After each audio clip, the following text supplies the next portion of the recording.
হ্যাঁ আগে গল্পটা শোনাও বাবা।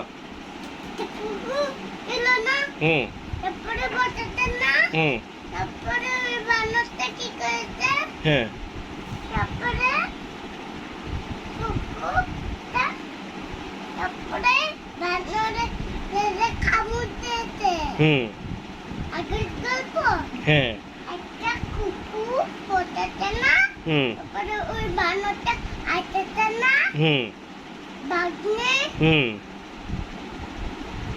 আগের গল্প। তারপর কুকুর বানরটা কি বলেছিল কুকুরটাকে? আমি আমি আইতেনি পিপি, আমি গাড়ি চালাই, তারপর গল্প শোনাবো। আচ্ছা তারপর বানরটা কি বলেছিল বাবা কুকুরটাকে বলো তো? আমি চালাই না, আমি গল্প শোনাই, তারপরে চালাবো। আচ্ছা বলো তারপর কি বলেছিল কুকুরটা?